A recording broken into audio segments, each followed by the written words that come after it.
Dito na naman po tayo na tatanim ng pinya. Ibang location na naman po to. Nandyan na po yung tinanim natin. Pinya po lahat yan. Hindi pa po natamnan yan.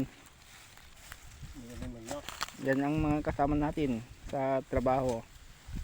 Shout out daw po kay Lamong Pasqua, tsaka kay Kevin. Si Calvo na kasama namin, shout out din sa kanya. Kasi palagi niyang sinasabi na shout out natin siya, kaya shout out natin ngayon mga lods. Nandito po tayo, taga-abono po tayo. Nandito yung abono natin. Itong butas ng paglagyan ng pinya linagyan natin ng abono. Gaya po niyan, may abono po yan.